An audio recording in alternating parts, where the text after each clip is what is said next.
ओम शांति। आज 6 दिसंबर 2024 बाबा के अनमोल मधुर महावाक्य सुनते हैं। बाबा कहते, मीठे बच्चे, तुम अभी पुरुषोत्तम संगम युग पर हो।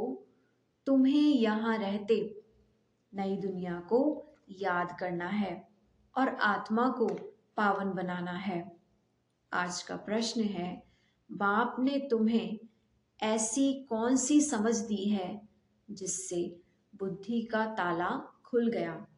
उत्तर है, बाप ने इस अविनाशी अनादि ड्रामा की ऐसी समझ दी है जिससे बुद्धि पर जो गोदरेज का ताला लगा था वह खुल गया।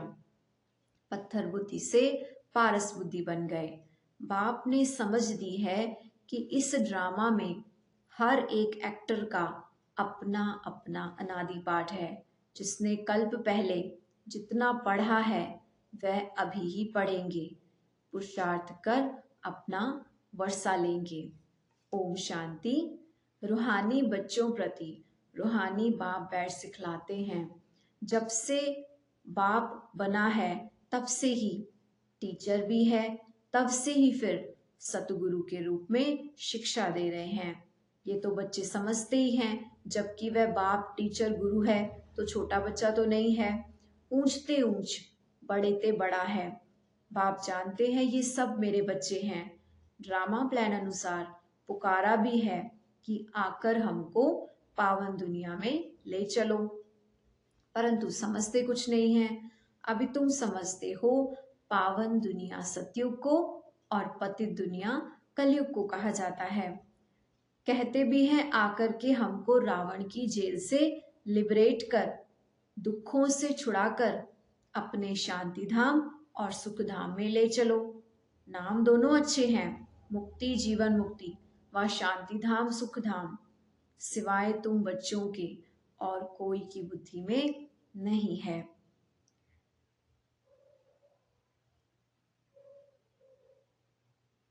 बिल्कुल ही बेसमझ हो गए हैं। तुम्हारी एम ऑब्जेक्ट ही समझदार बनने की है। बेसमझों के लिए एम ऑब्जेक्ट होती है कि ऐसा समझदार बनना है, सभी को सिखलाना है। यह एम ऑब्जेक्ट है मनुष्य से देवता बनना। ये है ही मनुष्यों की सृष्टि और वह है देवताओं की सृष्टि। सतयुग में है देवताओं की सृष्टि, तो जरूर मनुष्यों की सृष्टि कलयुग में होगी। अब मनुष्य से देवता बनना है तो जरूर पुरुषोत्तम संगम युग भी होगा। वह है देवताएं और ये है मनुष्य। देवताएं हैं समझदार, बाप ने ही ऐसा समझदार बनाया है। बाप जो विश्व का मालिक है, भले मालिक बनता नहीं है परंतु गाया तो जाता है ना। बेहद का बाप बेहद का सुख देने वाला है।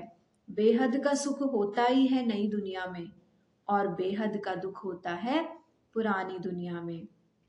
देवताओं के चित्र भी तुम्हारे सामने हैं, उन्हों का गायन भी है। आजकल तो 5 भूतों को भी पूजते रहते हैं। अभी बाप तुमको समझाते हैं, तुम हो पुरुषोत्तम संगम युग पर। तुम्हारे में भी नंबरवार पुरुषार्थ अनुसार जानते हैं, हमारी एक टांग स्वर्ग में और एक टांग नरक में है। रहते तो यहाँ हैं परंतु बुद्धि नई दुनिया में है, और जो नई दुनिया में चले जाते हैं उनको याद करना है। बाप की याद से तुम पवित्र बनते हो। यह बातें शिव बाबा बैठ समझाते हैं।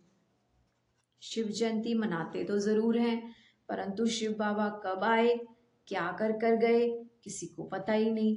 शिवरात्रि मनाते हैं और श्री कृष्ण की जयंती मनाते हैं।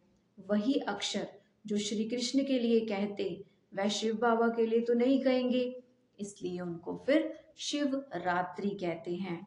अर्थ नहीं समझते। तुम बच्चों को अर्थ समझाया जाता है।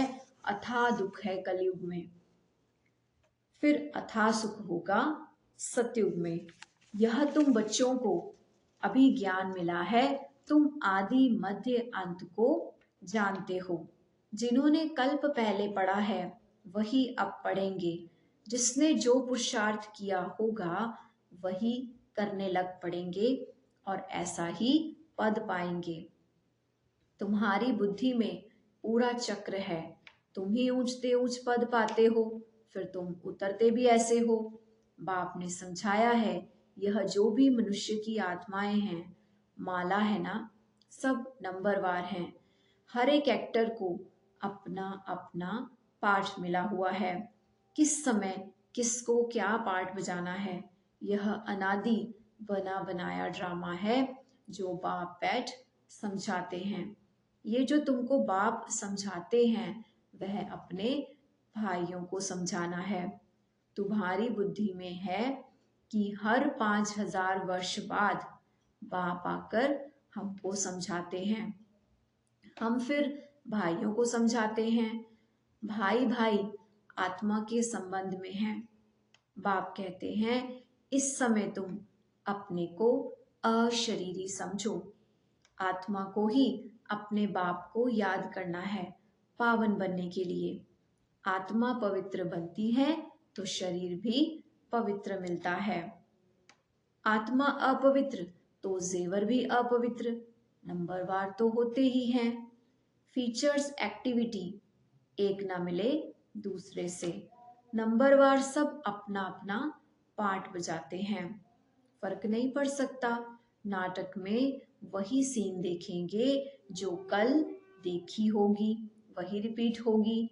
यह फिर बेहद का और कल का ड्रामा है। कल तुमको समझाया था, तुमने राजाई ली, फिर गवा दी। आज फिर समझ रहे हो राजाई पाने के लिए। आज भारत पुराना नर्क है, कल नया स्वर्ग बन जाएगा। तुम्हारी बुद्धि में है अभी हम नई दुनिया में जा रहे हैं, श्रीमत पर श्रेष्ठ बन रहे हैं। श्रेष्ठ जरूर श्रेष्ठ सृष्टि पर रहेंगे। यह लक्ष्मी नारायण श्रेष्ठ हैं तो श्रेष्ठ स्वर्ग में रहते हैं। जो भ्रष्ट हैं वो नरक में रहेंगे। ये राज भी तुम अभी समझते हो। इस बेहद के ड्रामा को जब कोई अच्छी रीति समझे तब बुद्धि में बैठे। शिवरात्रि भी मनाते हैं परंतु जानते कुछ नहीं। तो अब तुम बच्चों को रिफ्रेश करना होता है, तुम फिर औरों को रिफ्रेश करते हो। अभी तुमको ज्ञान मिल रहा है, फिर सदगति को पा लेंगे। बाप कहते हैं, मैं स्वर्ग में नहीं आता हूं, मेरा पाठ ही है पतित दुनिया को पावन दुनिया में बदलना। वहां तो तुम्हारे पास कारुण का खजाना होता है, यहाँ तो कंगाल हैं। इसलिए बाप को बुलाते हैं, आकर बेहद का वर्षा दो। कल्प कल्प बेहद का वर्षा मिलता है, फिर कंगाल बन जाते हैं। चित्रों पर तुम समझा सकते हो। पहले नंबर में लक्ष्मी नारायण, फिर 84 जन्म लेते लेते मनुष्य बन गए। यह ज्ञान अभी तुम बच्चों को मिलता है। तुम जानते हो आज से 5,000 वर्ष पहले आदि सनातन देवी देवता धर्म था, जिसको वैकुंठ पैराडाइज डीटी वर्ल्ड भी कहते हैं। अभी तो नहीं कहेंगे, अभी तो डेविल वर्ल्ड है। डेविल वर्ल्ड की एंड, डीटी वर्ल्ड की आदि है संगम। ये सब बातें अभी तुम समझते हो और कोई के मुख से सुन ना सको। बाप ही आकर इनका मुख लेते हैं। मुख किसका लेंगे समझते नहीं हैं। बाप की सवारी किस पर होगी? जैसे तुम्हारी आत्मा की इस शरीर पर सवारी है ना, शिव बाबा को अपनी सवारी तो है नहीं, तो उनको मुख जरूर चाहिए। नहीं तो राजयोग कैसे सिखाएं? प्रेरणा से तो नहीं सिखाएंगे। तो ये सब बातें दिल में नोट करनी है। परमात्मा की भी बुद्धि में सारी नॉलेज है, तुम्हारी भी बुद्धि में बैठनी चाहिए। यह नॉलेज बुद्धि से धारण करनी है। कहा भी जाता है, तुम्हारी बुद्धि ठीक है ना? बुद्धि आत्मा में रहती है, आत्मा ही बुद्धि से समझ रही है। तुम्हारी पत्थर बुद्धि किसने बनाई? अभी तुम समझते हो, रावण ने हमारी बुद्धि क्या बना दी। कल तुम ड्रामा को नहीं जानते थे, बुद्धि को एकदम गोदरेज का ताला लगा था। गॉड अक्षर तो आता है ना। बाप जो बुद्धि देते हैं वह बदलकर पत्थर बुद्धि हो जाती है। फिर बाप आकर ताला खोलते हैं। सतयुग में है पारस बुद्धि। बाप आकर सबका कल्याण करते हैं। नंबरवार सबकी बुद्धि खुलती है। फिर एक दो के पीछे आते रहते हैं। ऊपर में तो कोई रह ना सके, पतित वहां रह नहीं सकते। बाप पावन बनाकर पावन दुनिया में ले जाते हैं। वहां सब पावन आत्माएं रहती हैं। वह है निराकारी सृष्टि। तुम बच्चों को अभी सब मालूम पड़ा है, इसलिए अपना घर भी जैसे बहुत नजदीक दिखाई पड़ता है। तुम्हारा घर से बहुत प्यार है। तुम्हारे जैसा प्यार तो कोई का है ही नहीं। तुम्हारे में भी नंबरवार हैं। जिनका बाप के साथ लव है, उनका घर के साथ भी लव है। मुरब्बी बच्चे होते हैं ना, तुम समझते हो, यहाँ जो अच्छी रीति पुरुषार्थ कर मुरब्बी बच्चा बनेंगे वही ऊंच पद पाएंगे। छोटे अथवा बड़े शरीर के ऊपर नहीं है। ज्ञान और योग में जो मस्त हैं वह बड़े हैं। कई छोटे छोटे बच्चे भी ज्ञान योग में तीखे हैं तो बहुतों को पढ़ाते हैं। नहीं तो कायदा है बड़े छोटों को पढ़ाते हैं। आजकल तो मिड गेट भी हो जाते हैं। यूं तो सब आत्माएं मिड गेट हैं। आत्मा बिंदी है, उनका क्या वजन करेंगे। सितारा है, मनुष्य लोग सितारा नाम ऊपर में देखेंगे। तुम सितारे नाम सुन अपने को देखते हो। धरती के सितारे तुम हो। वह है आसमान के जो जड़ है और तुम चैतन्य हो। उसमें तो हेर फेर बदल कुछ नहीं होता। तुम तो 84 जन्म लेते हो। कितना बड़ा पाठ बजाते हो। पाठ बजाते बजाते चमक डल हो जाती है, बैटरी डिस्चार्ज हो जाती है। फिर बाप आकर भिन्न भिन्न प्रकार से समझाते हैं, क्योंकि तुम्हारी आत्मा उझाई हुई है। ताकत जो भरी थी वह खलास हो गई है। अब फिर बाप द्वारा ताकत भरते हो। तुम अपनी बैटरी चार्ज कर रहे हो। इसमें माया भी बहुत विघ्न डालती है। बैटरी चार्ज नहीं करने देती। तुम चैतन्य बैटरियां हो। जानते हो बाप के साथ योग लगाने से हम सतो प्रधान बनेंगे। अभी तमो प्रधान है। उस हद की पढ़ाई और इस बेहद की पढ़ाई में बहुत फर्क है। कैसे नंबरवार सब आत्माएं ऊपर जाती हैं और फिर अपने समय पर पाठ बजाने आती हैं। सबको अपना अविनाशी पाठ मिला हुआ है। तुमने यह 84 का पाठ कितनी बार बजाया होगा। तुम्हारी बैटरी कितनी बार चार्ज और डिस्चार्ज होती है। जब जानते हो हमारी बैटरी डिस्चार्ज हो, फिर चार्ज करने में देरी क्यों करनी चाहिए। परंतु माया बैटरी चार्ज करने नहीं देती। माया बैटरी चार्ज करना तुमको भुला देती है। घड़ी घड़ी बैटरी डिस्चार्ज होती रहती है। कोशिश करते हो बाप को याद करने की, परंतु कर नहीं सकते।